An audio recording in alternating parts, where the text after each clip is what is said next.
So, first of all, welcome, Alina. I am so thankful that you are here with us, and we are here to celebrate the release of your latest book, A Surgeon and a Spy. Congratulations on that. Thank you so much. Yay! Coffee? Oh, that's awesome. All right, I would love for you to just start us out by telling us a little bit about your books and yourself. Absolutely. So my name is Alina Rubin. I live in Chicagoland area. I've been a writer only for 3 years. Before that, I've been working in IT, and I quit my job earlier this year. So it's been an adventure. Definitely, writing and publishing absolutely changed my life. I read about women in 19th century England, so historical fiction about women with strong voices and able hands, kind of celebrating the strong women that lived in the time, and pretty challenging time where so many things women were not allowed to do, and but I have my characters overcome that. And I love all of your books. I have not read the one that just released on Tuesday, but I cannot wait to read it. I've enjoyed all of the others. See, I've got them lined up back here. So, let's talk a little bit about this book. So we've always had so much fun talking about your research. I love historical fiction. You love historical fiction. The research is so much fun. So I have to ask, for this particular book, A Surgeon and a Spy, what were some fascinating facts you uncovered as you researched for it? And did you find ways to incorporate your findings into Ella's story? Because sometimes authors dig up all this really cool stuff and it doesn't always make it in the book. So yes. My kind of approach is a little unique. I first plot and almost even make a first draft before I start researching, because that eliminates this research that will never make it into the books. I have to really kind of understand, well, what is it I don't know? I knew a lot about medicine because I wrote The Girl with a Knife. Then I learned a lot about the ships while writing No Job for a Woman. Now what I didn't know was what happens in prisons in France. Like, well, if the crew is was overtaken and they're sent to a French prison, what happens? What is a prison going to be like? So that's kind of a very specific research. I had to dig up some journals from people who went through that, and then I found a pretty nice comprehensive book giving like this history of all the prisons. It was like a textbook read, but but that's what I needed. Where are the prisons? What were the conditions? What happened there? Did anybody ever escape, and how did they escape it? So that's what helped me kind of like understand, okay, this is where I can set my story, but nothing was like exactly perfect for my book. So then I said, well, then I can just have a fictional prison that's similar to the others that I read about. So did you have trouble finding those resources? So you talked about that one particular book. Where did you find it? But I think I just had to put in Amazon books about French prisons or something like, and in Napoleonic Wars, and that's basically what the book is called, the Napoleon and his prisoners, and the British were, just somebody happened to write a book specific on that, and that's the only resource I found like that. Yeah, other than that, there's a lot of journals written by prisoners, but they're hard to read because that's the primary sources, and of course they go on and on about things that are not going to help me with my story as well. So that's true. There's a lot of picking and choosing and skimming. Yeah, exactly. Exactly. So as you were writing this book, did your characters take you on some surprise twists and turns, or did you pretty much have the end figured out when you started?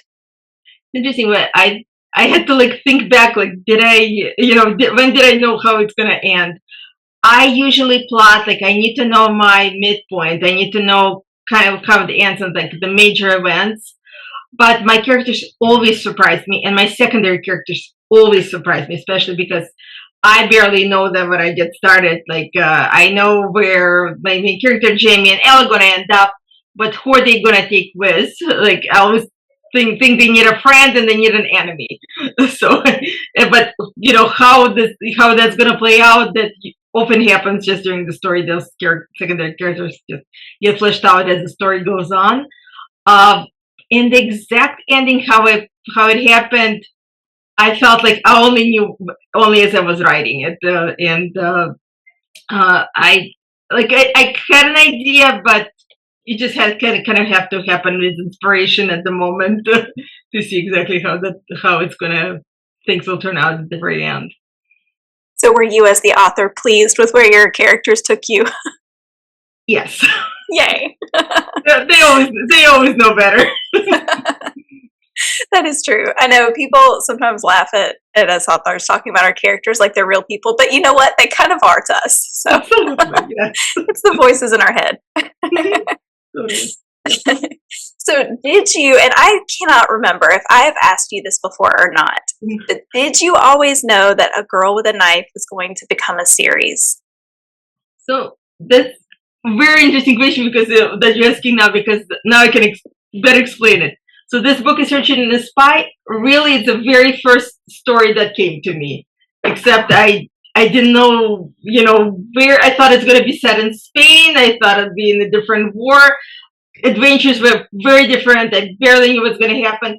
But I already saw Ella as a surgeon. So, and only when the very first story, I really had very little idea how to write fiction. When I showed my first beta reader that story, she said, I don't think you can write like this about Ella. How can she even be a surgeon at this time in 19th century? And I was like, well, it's fiction. I can make it up. She's like, I don't think people are going to like that if you're going to write about something that couldn't have happened. So that's when it kind of occurred to me, like, oh, so how would she do this? Well, and somewhere I saw a blog about James Berry, a woman disguising as a man and becomes a surgeon around that time. I'm like, oh, that's what she's going to do. She's going to disguise as a man. And then I kind of realized, oh, so that's where the story needs to start. And I actually thought that it's all going to be in one book, that she's going to go to medical school, then she's going to go on the ship, then she's going to have this adventure, that all that can fit in one novel.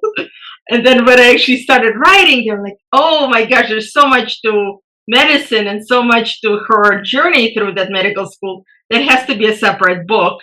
And that's when I kind of had this vision. First, she's going to go to medical school. That's A Girl with a Knife. Then she goes on a ship and wins respect of the people there. That's no job for a woman. And now she can do whatever she wants. She's strong. She has, skills. She has friends. She has connections. She can do whatever she likes to do. And that's when it was the perfect place for her to set a surgeon and a spy. That's so great. So, okay, I'm showing the books now. So, A Girl with a Knife is the first one. Yeah. No Job for a Woman is the second one. Mm-hmm. This is kind of a novella that's kind of like a prelude. Yeah, it's a prequel, but it also introduces Jamie, who only reappears in Surgeon and the Spy. Yeah, so this is a good one. Even though Husband is a very short book, most of it is set when Elle and Jamie are like 12 and 13, and then it jumps forward and Jamie's 18. And so when he meets Ella, she will be 19. So it's perfectly sets up. Can be read anytime, but first perfectly sets up for a surgeon and a spy. Awesome, and I believe this is available as an ebook for your newsletter subscribers as well. Right. So you can get it in the hard version like this, but you can also get it that way if you want to follow Alina too. So this is the Hearts and Sails series, right?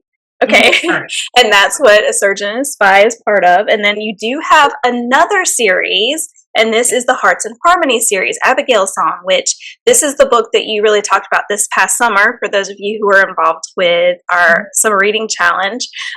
So I have a question, because you've got these two series that you have going at the same time. You're working on both of them. Have you faced any challenges keeping these multiple storylines straight? And I'm curious, which series do you plan to write in next? And do you have even more series planned? Okay. So I don't think I have events kind of mixed up, but what I do like sometimes to go back and reread so I get the voice correct. Because Abigail is written in first person. She is a smart girl, but still not so brilliant like Ella's. Like, I cannot use the same vocabulary as when I'm writing in Ella's voice. Ella loves to show up her medical jargon. So I'm not going to do that with Abigail. So it kind of go back and reread, and also rereading some of the male voices like Lieutenant Wise and Jamie, because I'm writing in their point of view sometimes. And then which I'm gonna do next. First, I was thinking, oh, one at a time, one at a time. But what I talking to other authors and business and book coaches, they were clear. You know, books are not only our babies but also our products, and it's very clear that it's books about Ella that are doing much better for having all the sales. So to kind of to write, since I only recently quit my job, I need to grow my business. It makes more sense to write more books about Ella right now. I do want to come back to Abigail. The story is not finished, and I have good ideas about what's going to happen to her, but I feel like I need to get in a couple more books about Ella before I come back to her. No, I love Abigail and you asked too. if there are going to be more series. I did have this vision one time, like with third series, Hearts and Stage, because I have some characters who are actresses, so maybe explore, write their stories of somebody up and coming actress in her journey. I love that, and I feel like the research for that would be really, really cool too. I think so, yeah. So, what challenges did you face in writing A Surgeon and a Spy? Do you feel like this book, because this is your fourth published book, so plus the prequel, yeah. So, I mean, do you feel like it's gotten easier, or do you feel like it's gotten harder, and in what ways? I think so. Just because I quit my job, and so some routines have changed. I thought it'd be easier because, hey, I have all day, but no, you don't have all day. Kind of by deciding that I'm gonna work from home and not have a job, that was a commitment that I'm gonna be the one picking up my daughter every day or taking care of my mother-in-law, and I'm standing up my business. So it was just building all these new routines. I also changed editors. I tried to challenge myself in writing in sprints or writing more words per day. So it was a challenge in kind of like, I'm not looking at this anymore like a hobby. This is a profession now, and I need to succeed. So kind of giving myself that kind of pressure also, that was hard and different. So it was not so much the book or the characters. It's more like how did my life change as a full-time author? I feel like it made it a little bit harder for you mentally when you would sit down to write, because did you feel that pressure, or did you find ways to set the pressure aside and work and just focus on the story? Early on, before like the first draft is written, before I started feeling good about the story, there was a little pressure, like what if I don't make it, what if it's not gonna come together. Once things started coming together, it was easier, and I just kind of wanted to push away all the other responsibilities and just focus on the writing. The writing is what we want to do, and there's so many other aspects to this job that it's like, I just want to write. Yeah. Well, tell us a little bit about your business, Hearts and Sales Author Services. So this is something new, and I'm curious, what gaps did you see in the indie author world that you're trying to fill with this business?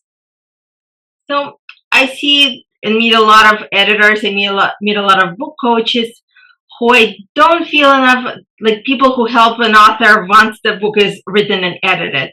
So I thought that's where I can help. I can be a proofreader. I can format. I actually love formatting. A lot of people say, "Oh, it's so technical. It's so boring." I love formatting, and all the steps of getting a book on KDP and Ingram Spark, which can be so confusing for somebody doing it for the first time.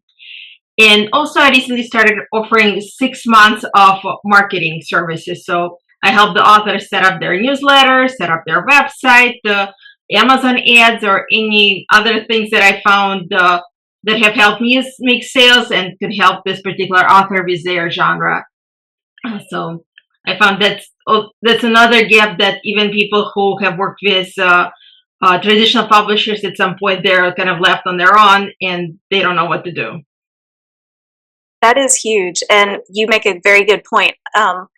People think that indie authors are the only ones who have to worry about the marketing and all of that, because of course we do it all ourselves, but that's not the case. Some of the bigger name authors, even, they a lot of it rests on their shoulders, and they don't always have help in figuring out how to do that. So that's so great. I'm excited for your business. Thank you. So in addition to everything else you do, you're also a mom.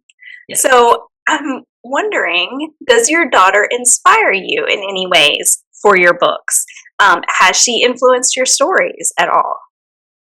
She inspires me more, like, this could be for her. Like, someday she's gonna read this book. She can't even right now, but of course she's resisting, because 12-year-olds will resist anything their moms do. But this is, I, as an IT person, like, whatever technology I worked on, it's going to be obsolete soon enough. But books stay for a long time. And I also think of her, like, if she, when she's older, if she would ever ask me for advice, say, Mom, should I stay in a career that's no longer interesting to me, or should I pursue my passion? I would tell her to pursue her passion. So I felt like, well, I should demonstrate the same for her. If this is a dilemma for me, at some point I need to show that that I'm doing that, and not just telling her to do that. So I think that's an inspiration of kind of, what would I want for my daughter? Well, shouldn't I do this for myself? Love that. And it's so cool, because I have had conversations like this with other authors who are moms, and they have always said very similar things. It's that legacy of something that you're really leaving behind, but also the example that you're setting on this creative journey, and that's very special. So yay. Thank you. All right, so those are the questions that I had planned. So Yvette, if you have any questions, feel free to ask. So Alina does write historical fiction. She's told you a little bit about the stories and the time period and all of that. But yeah, we are welcomed. Any questions that you may have? Well, my first question is, she explained where they're set, but I guess maybe a little synopsis of who the main character is, like what's different about her. About Ella specifically. So yeah. Ella, young woman in 19th century England, she was born into a rich family, but very early in A Girl with a Knife, her mom passes away in childbirth, and her father becomes just horrible to Ella and becomes dangerous to her. So she escapes, doesn't really know where she's going, maybe has some ideas of going to London, becoming a governess or something like that. I don't even remember what I was making up, but because that never actually happens. And the ship that she's on, somebody is in trouble, somebody needs medical help, and she sees a surgeon perform an amputation, and she decides to step in and help him. And that kind of sets up, the rest of her life. She, that the surgeon becomes her friend. He eventually gives her an idea of disguising as a man so she can study medicine. And that's basically the beginning of A Girl with a Knife. She goes into this medical school, and that's where she acquires knowledge while trying to, make sure that nobody finds out her secret. Eventually, second book, she becomes a ship surgeon. Now she doesn't want to disguise anymore. Would have probably been easier, but she's a little older. Maybe she doesn't think she can pull it off. So now she's the only woman on a ship full of men. Needs to win their respect and to help them if somebody is injured. And so now the surgeon and the spy is her third adventure. Now that she has medical knowledge, she has friends, but some people who are very important to her are imprisoned in France, so she goes to save them. Well, it definitely sounds like a series I would want to read. I love historical fiction, so fantastic. I will have to check them out. No, we need to request them at our library. So Yvette's here, we have the same library system, and so we need to put these on the list. I will put them on the please purchase list. Yes. They're pretty good about about purchasing the books that I've asked for in the past. I don't think I've ever had one that they didn't, but if they don't, they'll always get them from interlibrary loan. So Awesome. I'll read it one way or another if I have to, if I have to borrow it or buy it or whatever. I have ebooks on Amazon. I have paperbacks, and A Girl with a Knife and No Job for Women are now on Audible and all the like platforms. And Search and the Spy is coming there as well. Awesome. I had completely forgotten that you had them up on audiobook. So that is so cool. It's I've been able to work with Stanter, and they get it all figured out and all set up for me. So that was pretty awesome. So what was the process like to find your narrator? Was that an easy process, or how did that come about? So because it's Stanter is doing all that, they sent me kind of their first pick. I didn't like her. Then they sent me a couple others, and I asked my readers, like, I just asked who listens to to audiobooks, especially in historical fiction. Like, give me your thoughts on the narrators, and everybody picked the narrator. Everybody was like unanimous on the narrator that we chose. So I told them, okay, that's the one. And so that's what she's working on. Yeah, and the Clements, and it sounds like she's pretty well known. Like, people who say that they usually listen to a lot of audiobooks, that they have heard her. Well, as somebody who has read quite a few books that way, or listened to them, the narrator can make or break a book. It really makes a difference, if you get one that is good. So I like to listen when I'm walking. Do you have another question, Yvette? Well, you asked the one that I was thinking when she talked about the narrator. I was trying to think if there was anything else. Can't think of anything else. Well, Alina, is there anything that I didn't ask that you would like to talk a little bit about? I don't know. It comes to mind immediately. Well, tell us definitely what are the best way for people to follow you, and feel free to share the link for your business as well. Okay. So you can follow me. Really, my favorite way is my newsletter. So if you download Hearts by the Sea, you're gonna be on my newsletter, or you can find also the sign up at my website, alinarubinauthor.com. So I have two websites. One is for my books, that's Alina Rubin Author, and my second one is heartsandsales.com. That's for my businesses. So if you're interested in working with me writing a book, or somebody who needs help with their books, so that's heartsandsales.com. And you can also find me on Instagram and Facebook. I'm going to grab those links to pop them in. I'll do the two websites, and then you guys can find the other links from there. But I also am going to be putting this recording up, and when I do, I'll make sure to have everything all in there. So I'll be doing that tomorrow. I'll get it up tomorrow. So, yeah. Well, I have a couple of announcements that I want to make, and then we can chat a little bit more. But I have a few things coming up. One of them I'm super excited about, and this is brand new this year. We talked about being moms and having kids and all of that kind of stuff. So I am going to have a family reading challenge. You know that I love reading challenges, and I've been kind of thinking, how could we do a family reading challenge? And so we're going to give this a whirl. This is brand new. We're going to figure it out together. But the dates for that will be November 3rd through December 1st. I plan to have like a little kickoff celebration on Zoom on November 3rd, and then a closing one, sorry about my dogs, and then a closing one on December 1st. I won't record those because, people are probably going to have their kids, so I'm not going to be recording any of that and putting it anywhere, but we'll have a Facebook group, kind of like we did with the reading challenge this summer, that will allow us to do some check-ins.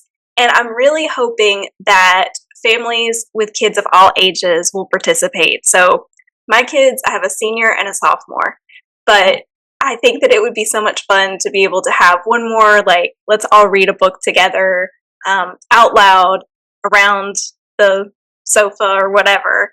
And so that's kind of the thought process behind it. So I'm thinking of some other little fun things to throw in there along the way, but please tell your friends and be on the lookout because I'm going to be posting some information about it soon. But that's the big thing. And then, of course, our book club is monthly on Zoom, and that's the first Thursday of each month.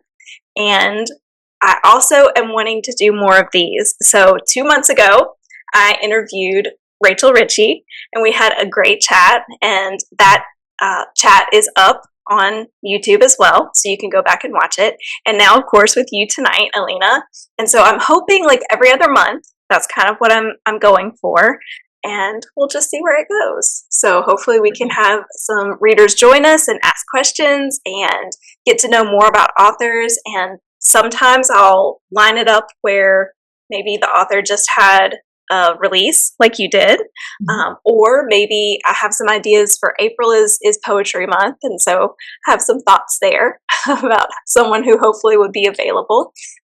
So whatever the case, and we may have more months to, like, if something special happens or something like that. But I just want to keep the share the read excitement going year round, in addition to the summer reading challenge. So that's kind of the heart behind it. It's just bringing authors and readers together so that we can all share the read together and celebrate the written word. So there we go. That's my announcement. I love the idea of having the reading with kids. I remember my daughter was in this challenge of, I think, all schools in 4th grade. They battle on the books. Oh, so yes. summer she read 26 books. It was great. Just for the promise that if they win, she'll get a pizza. She read 26 books, and I could never get the same kind of productivity out of her. Like, hey, you like reading? Can't you read this book? If they don't promise a pizza, she's not nearly as excited. I like the challenge. I like the competitions. Yeah, I know. I have to figure out, like, what can I offer? Like, what can I do to get everybody excited? Maybe it's pizza. Maybe it's pizza. Gift certificates. How good is pizza in Louisiana? Oh, we love You could always do like a Domino's gift card or something, or Papa John's. Yeah, that would be great. Something that would be like a family fun night in a box or something like that. I don't know.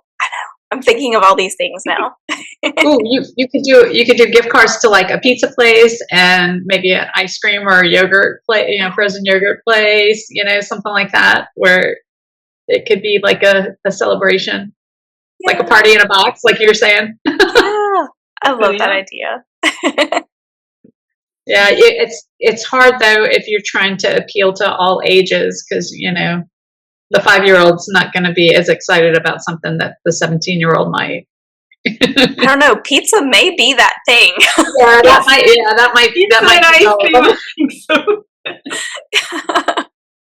And I'm still excited for pizza and ice cream. Exactly. So we have pizza night once a week. That's like the mom sanity saver meal, right? Yeah. Well, Wednesday nights, my husband and I both have class, and so we always have pizza that night because nobody's home. We make the pizza ahead of time, and then if Amelia's babysitting, which she does every other week, she'll just take hers with her. If not, she'll just eat, and then we eat when we get back home. So it's just you don't have to think about it. It's already planned. You just do it, and we do frozen pizza. DiGiorno's is our favorite, so. Oh, that's a good one. Yeah. So, Alina, I'm curious, have you guys, as a family, have you read any books that kind of sparked some memories for you? I don't know. Like right now, my daughter is reading The Outsiders, and I keep going like, "Oh my God, that book! I love it!" I remember that probably was the first book that I just kind of came home from school and just started reading, and I read the whole book in one evening. And then the teacher was like, "Well, what are we gonna do with you the whole semester? You already read the book." It's kind of I like that when she does pick up books that I've read. It's always fun, and I try to read what she's reading. But now she's into manga and anime, and that is not exactly what I want to read. And she's so into it, and that's all she wants to talk about. Oh, that's so funny. But it's so special when you can share things, that you have memories of a book, and now she's gonna have those memories, and that's so cool. Yeah, I think this weekend we're gonna watch the movie out. I want her to finish the book because I'm like, I don't want to give you spoilers. I don't want the movie to give you spoilers. Just finish the book, then we'll start watching. Oh. That's great. Maybe that can be the thing, is like, movie night where you watch the movie from the book. Oh yeah, that's a good idea. Yes. Oh, that's great. Just tell everybody to be careful what your kid reads. One time Amelia came by and I had a book open on my Kindle, and she said, "Oh, the Time Machine. I have that book."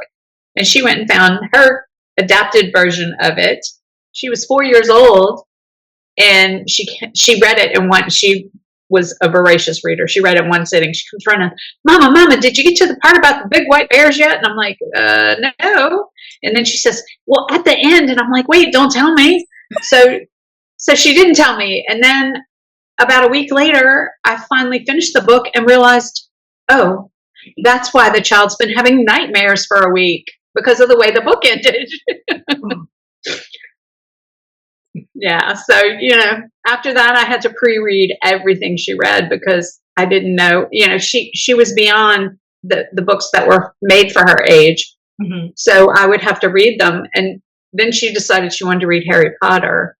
And I never got into them. I never had read them, and so I was like trying to read it, and it's a big thick book, and I'm a mom, I'm trying to take care of her, and oh my gosh, it took forever. And I finally finished. I was like, "Here, yes, you can read it." Harry Potter, I did read those out loud to her. I'm a huge Harry Potter fan, and so those I was reading out loud. And I even before we got into Harry Potter, we went to Disneyland, and they have or Universal Studios in California. They had the Potterland. So at the time she didn't know what it was, and she was like, "I'm not sure," but she didn't seem to be into it. Once we read the book, she's like, "Mom, when are we going again? Mom, when are we going again?" So I think this Christmas we're gonna go. Hopefully, Florida is gonna be okay. So we can go to Disney World.